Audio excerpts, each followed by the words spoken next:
नमस्कार। आप सभी का एक बार फिर से बहुत बहुत स्वागत है हिंदी साहित्य और सृजन में। आज की इस वीडियो में हम लोक साहित्य के अध्ययन की प्रक्रिया को जानेंगे। लोक साहित्य का अध्ययन हम किन किन चरणों से होकर कर सकते हैं, तो आज हम विस्तार पूर्वक इन चरणों के बारे में भी जानेंगे। तो आइए शुरू करते हैं लोक साहित्य के अध्ययन की प्रक्रिया। लोक साहित्य का वैज्ञानिक अध्ययन करने के लिए समय समय पर अनेक विद्वानों ने अनेक शोध विधियां तैयार की हैं। इनमें Charles Horton, George Herbert, William I, George P Murdock आदि प्रमुख हैं। इनमें से कोई एक प्रक्रिया लोक साहित्य के अध्ययन के लिए पर्याप्त नहीं है। इसीलिए डॉक्टर हरद्वारी लाल शर्मा ने लोक साहित्य के अध्ययन की वैज्ञानिक प्रक्रिया को 5 चरणों में विभक्त किया है। पहला है दत्तकों का संचय और चयन, दूसरा है वर्गीकरण, तीसरा है विश्लेषण, चौथा है विवेचन और पांचवा है व्याख्या और स्थापना। तो आइए इन चरणों को हम एक एक करके समझते हुए आगे को बढ़ते जाएंगे। सबसे पहले दत्तकों का संचय और चयन, इसको हम समझेंगे। दत्तक का तात्पर्य है वे तथ्य, घटनाएं अथवा सामग्री जो हम दूसरों से सुन, देख अथवा प्राप्त कर सकते हैं। दत्तकों के संचय के लिए 2 बातें महत्वपूर्ण है, निरीक्षण और साक्षात्कार अथवा सहजीवन। डॉक्टर शर्मा के अनुसार निरीक्षण का तात्पर्य है निरीक्षण में हम देखते हैं और जो देखते हैं उसका अंकन करते हैं, यथावत सही सही या बिना हेर फेर के अपनी बात को कहना। आजकल फोटोग्राफी और टेप रिकॉर्डर से इस काम में सहायता ली जा सकती है। जैसे विवाह से संबंध रीतियों का संचयन इस तरह किया जा सकता है। इस तरह की रिकॉर्डिंग में कई ऐसे तत्व भी आ जाते हैं जो मामूली लिखावट में छूट जाते हैं। गाते समय स्वरों में उतार चढ़ाव, विरह व्यथा, करुणा की गीतियों में ऐसे तत्व रहते हैं। इससे निरीक्षण को स्वाभाविक और समृद्ध बनाया जा सकता है। वार्ता के जितने संस्करण उपलब्ध हो सकें उन्हें इकट्ठा करना चाहिए। तो दत्तक या संचयन और चयन में हम दूसरों से सामग्री को ले सकते हैं निरीक्षण के द्वारा और साक्षात्कार के द्वारा।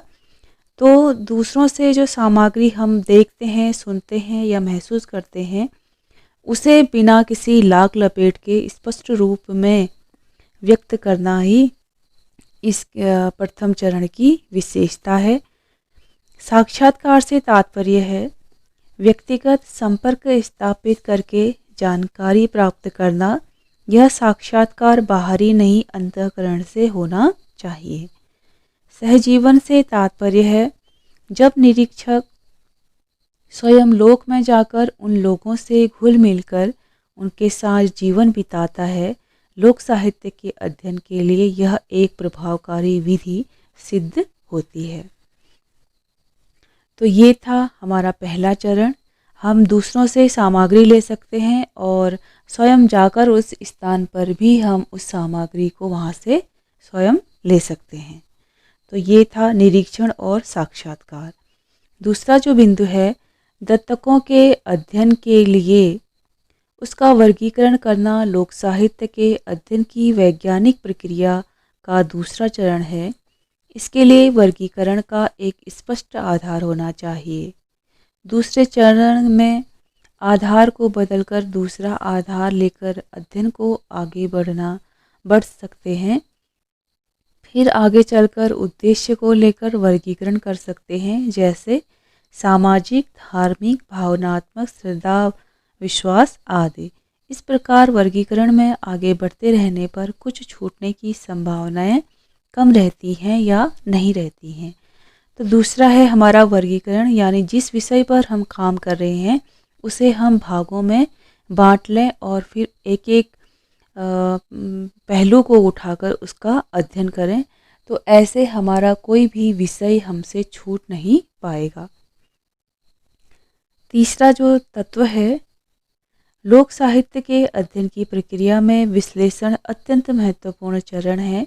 हम विश्लेषण के लिए कोई एक वर्ग लेते हैं और फिर उस वर्ग में भी विश्लेषण के लिए किसी एक उपवर्ग को लेते हैं, जैसे कलात्मक वर्ग, लोकगीत, विवाह, विदाई के गीत आदि। इस प्रकार वर्ग के उपवर्ग बनाते हुए सूक्ष्म विश्लेषण करते हैं। जैसे यहाँ पर हमने लिया कलात्मक वर्ग लिया, और कलात्मक वर्ग के अंतर्गत भी हमने लिए लोकगीत। अब लोकगीत भी कई प्रकार के होते हैं, जैसे धार्मिक गीत, संस्कार गीत, ऋतु गीत, कृषि संबंधी गीत, प्रेम गीत, बाल गीत, मेले, पर्व, उत्सवों के गीत। तो इन गीतों में भी हमने कौन से गीत लिए हैं? संस्कार से के गीत लिए हैं। संस्कार से संबंधित गीतों में भी हम लिए हैं विवाह के गीत। और विवाह में भी जब हम देखते हैं तो कई प्रकार के, गणेश पूजा होती है, शकुना आखर उसमें बोले जाते हैं। तो ये एक लंबा विषय है। तो विवाह के गीतों में भी हम कौन से गीत लेते हैं? विदाई के गीत। तो हमारा विषय स्पष्ट हो जाता है कि हमें सिर्फ कौन से विषय का चयन करना है? विदाई के गीतों का। इस प्रकार हमारा जो वर्ग है उसके कई सूक्ष्म उपवर्ग बनते जाएंगे और उनका विश्लेषण करना आसान रहता है या रहेगा।